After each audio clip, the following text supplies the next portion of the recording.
Oh, bonsoir, vous êtes déjà arrivé? Eh ben écoutez, prenez place. On va voir ensemble une histoire inédite ce soir. Je dirais même une légende, ou plutôt la légende du trône de cendre.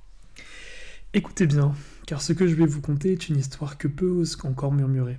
Il fut un temps, jadis, où les rois ne craignaient ni les dieux, ni le destin. Un temps où un seul empire régnait sur ces terres, que l'on appelle aujourd'hui les terres oubliées. Un empire si vaste que nul ne pouvait en voir les frontières, si puissant que même les cieux semblaient s'incliner devant lui. Mais tout empire, aussi grand soit-il, finit par chuter.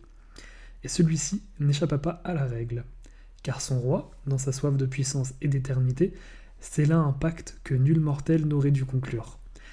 Son nom s'est perdu dans le temps, non pas par oubli, mais par crainte. Car ceux qui l'ont prononcé après sa chute ont vu leur ombre s'allonger, leurs voix se briser en murmures et leurs âmes être aspirées dans l'invisible.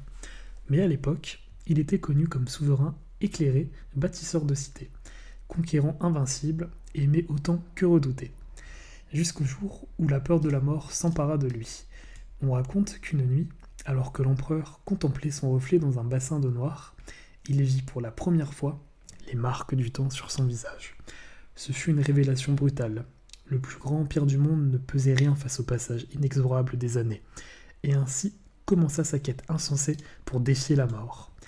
Il convoqua les plus grands alchimistes, les mages les plus puissants, les sages les plus anciens, mais tous lui dirent la même chose, nul ne peut échapper au destin. Alors dans son désespoir, il se tourna vers des voix que l'on ne devrait jamais écouter.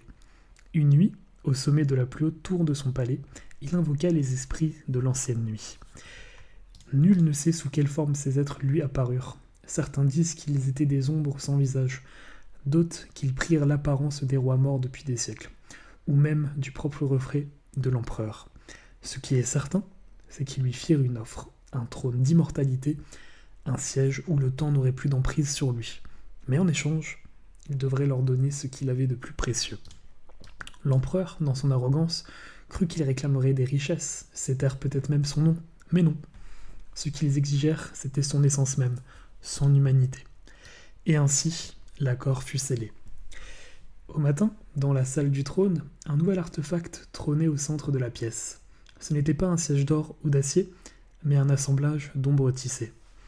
Des murmures emprisonnés dans une forme tangible, quiconque posait les yeux dessus ressentait un froid irréel, s'emparer de son âme. Pourtant l'empereur, aveuglé par son désir d'éternité, s'y installa sans hésitation, et le monde changea.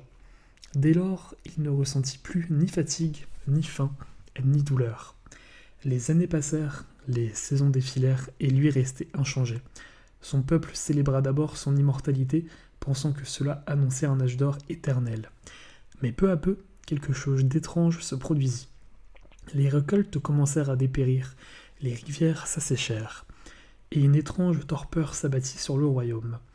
Les habitants devinrent faibles, leurs rêves hantés par des murmures indistincts. Les plus vieux ne mouraient plus, mais ils s'effaçaient, devenant des silhouettes translucides errant sans but. Alors les sages comprirent la vérité. Le trône ne conférait pas seulement l'immortalité, il drainait la vie de tout ce qui l'entourait pour la donner à celui qui s'y siégeait. L'empereur, lui, ne s'en apercevait pas. Chaque matin, il se réveillait assis sur son trône, incapable de se souvenir de la nuit passée. Chaque soir, il tentait de se lever, mais son corps était inexorablement ramené à son siège, prisonnier d'une éternité qu'il avait lui-même choisie. Les années devinrent des siècles, le royaume se vida, les derniers sujets s'enfuirent et le palais lui-même s'effrita sous le poids du temps. Mais le trône resta intact, et l'empereur, certains disent qu'il est encore là, une ombre assise dans l'obscurité, incapable de mourir, incapable de vivre. Les ruines de son palais disparurent sous la poussière et la végétation. Peu osent s'aventurer dans ces terres maudites, et ceux qui l'ont fait racontent qu'au fond d'une vallée où le vent ne souffle jamais, repose un trône d'ébène. Il attend patiemment qu'un insensé vienne s'y asseoir et prenne la place du roi maudit. Alors voyageurs, si un jour vous tombez sur une pierre noire marquée de runes effacées, si vous sentez l'air devenir immobile et les ombres s'allonger à vos pieds, tournez les talons, car une fois assis sur le trône de cendre, il n'y a plus de retour. Voilà, c'était effectivement une très belle légende, donc la légende du trône de cendre, en espérant que ce court récit vous a plu. Voilà donc ce que tu vas pouvoir retrouver sur cette chaîne YouTube, des histoires, des mythes, des légendes, qui vont être bien plus longues que sur un format TikTok. Donc si ça t'a plu, n'hésite pas à t'abonner, à commenter et à mettre un petit j'aime sur la vidéo. Je te dis à très bientôt.